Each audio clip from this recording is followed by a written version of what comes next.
So, Um, yes. quick thing.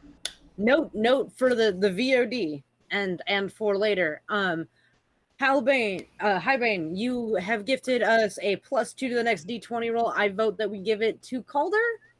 I know he already has advantage and stuff, but like, you know, he's first in order. That's my vote. We will be rolling initiative next time, and I do want to write down that +2.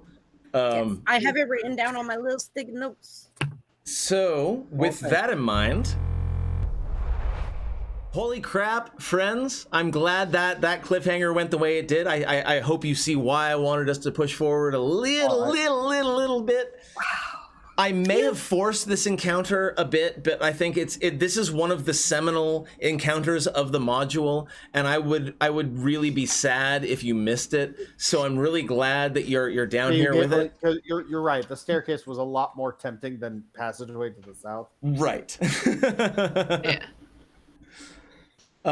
And you know, there were lots of ways you could have. One of the big things that I've gotten, like the big bits of feedback that I've gotten about this module, is this encounter needs to be forced at some point, because, like, Calder, you saw the door, right? You saw the door. It was right there, and unfortunately, like, as the module is written, you could pick the door pretty easy. Not that you couldn't pick the door, but you could knock the door really easily and then skip this encounter entirely. And I think that would be a big mistake, because this is one of the two big encounters of this module. So, my friends, because like ropers are, as I recall, they're not little things. They're like legit threats. No, and the only reason that I'm not forcing surprise on you is because of that sickle of yours.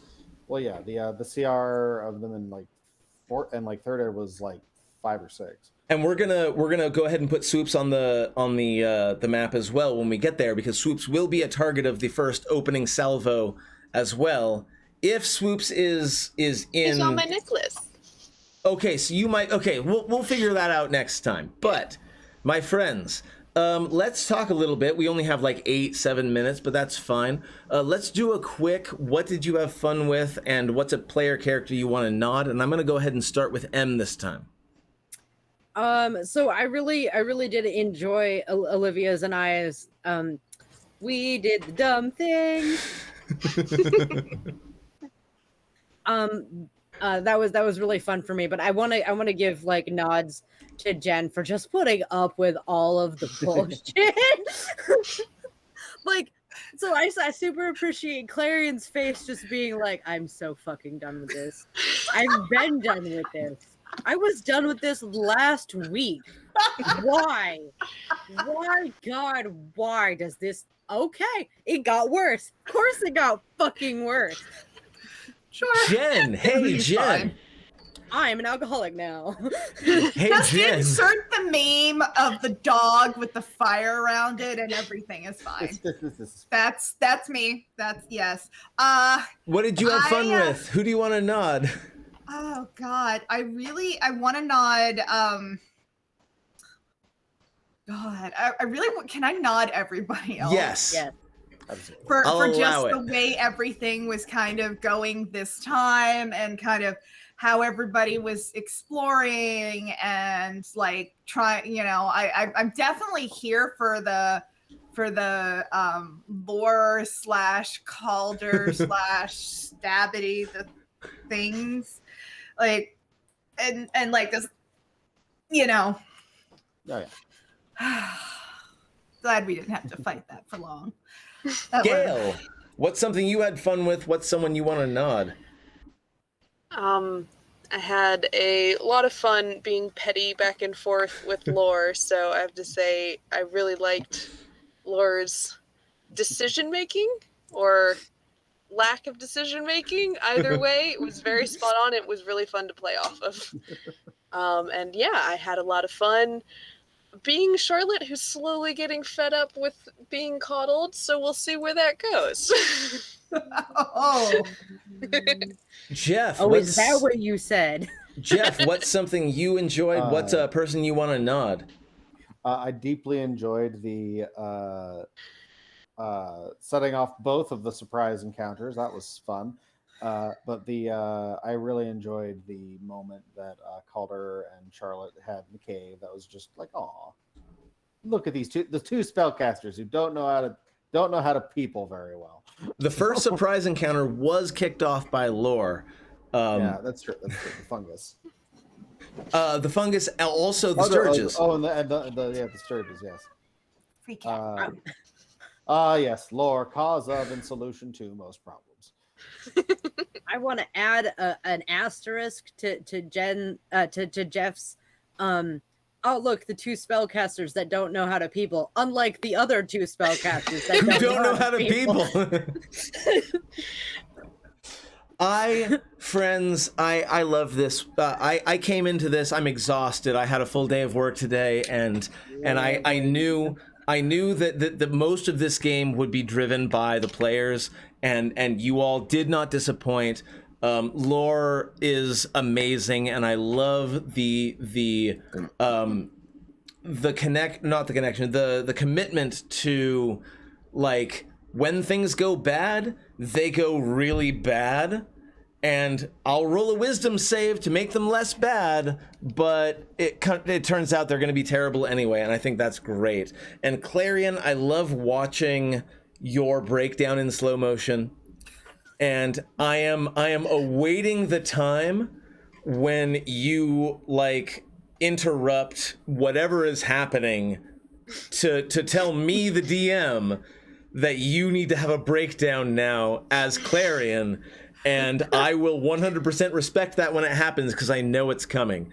And Yeah.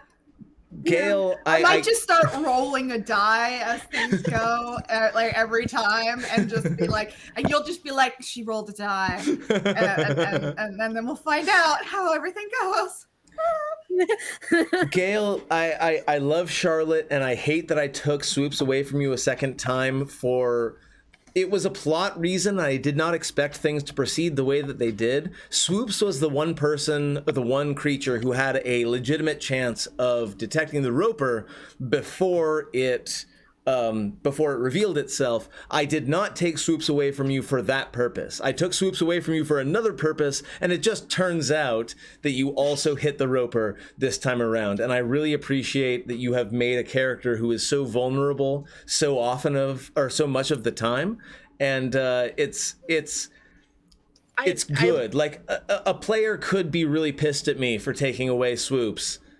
Nah, fuck it. If I put my familiar right next to the monster, feel free to kill my familiar. And for what it's worth, it wasn't an attack from above. It was a missile attack, but you won't know that. So, Jeff, Calder is so long-suffering. And, I really appreciate how he sees something that doesn't make sense, and he knows that there's possibly an invisible opponent in front of him, and his first goddamn response is to take a swing. This is a sorcerer. He's not a fighter, he's not a ranger, but his first reaction when there is a clearly invisible opponent in front of him is to take a swing. And I love that Calder is not afraid to throw hands. And I appreciate that about him. I'm imagining a montage, like a flashback moment where he's like, and just remember, always remember, the area in front of you might be an invisible enemy, so stab. And just like, that's just like, yes, Papa. Insert Stab. Put the pointy end forward, yes. Cut to Calder drawing a knife and stabbing at air. Friends, there is nobody left in chat right now, so it's just us. We will go ahead and do a quick we'll do a full review and a full replay on Saturday at 10 a.m. Pacific, 1 p.m. Eastern. That's going to be a lot of fun. We'll go ahead and be in chat and talking about the things that we're talking about right now, but we'll be talking about them then and not now, because now will be then when I say it at that time. I see we're bringing back this bit. No, we're not bringing this bit back. I'm just going to stop right here. Thank you very much. We'll push and hype the next game because it's going to start with a boss fight. That'll be fun. It's going to be, I'm so happy to be playing again. Ah! This next encounter is going to be epic, and I have some tactics that are going to be epic, and I know that you all have counters to the tactics that I have in mind, but it's still going to be fucking really, really scary. This is not a good encounter, and I will go ahead and give you the warning right now with 1 minute left that this is a very real PC death, like, kind of encounter. This encounter is very much in the gratuitously killing PCs kind of territory. I mean, Get your backups ready. I'm not looking at its stats. I'm just looking at its CR rating, and it rates it at a CR5.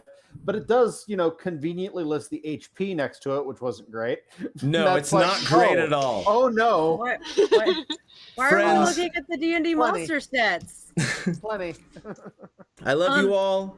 So wait, before we go, what's up? go. Oh yeah. Coming Plugs. back on the 4th of August. Yes.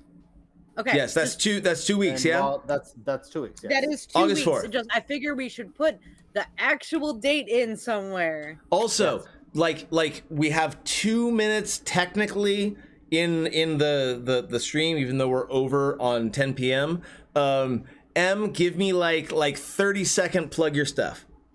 Oh, I do everything at One Silver Key, so that's Twitch, Instagram, and Twitter. So yeah, check me out. I'm cool. Jen, give me like 30 seconds. Plug your stuff. The Swedish Geek Ball on Twitch. I do art. I do games. Come watch me. I'm also cool. Do either of the two of you others want to plug anything at this point? You usually don't, but I want to check. I do have pluggables today. Do it. I'm at Zagreus01, the Zagreus01 on Instagram, and Still Tired and Angry on TikTok, and I do my art stuff, and I've been drawing and doing time lapses, and it's fun. Spell Zagreus, please. Zagreus. Excellent. Yes, you should absolutely follow these wonderful people. You should follow me here on Twitch at MathDemigod, on Twitter at MathDemigod, or you can find older, because I haven't done it for a while, VODs of this very stream at youtube.com/gamingmathematically. Thank you very much for being here. I appreciate you so much. I am going the hell to bed because this has been an 18-hour day. I love you all. Thank you very much. Get the hell out of here. 18-hour day. I'm not even gonna go to the thank you for being here thing. I'm just gonna end the stream right now. 3, 2, 1.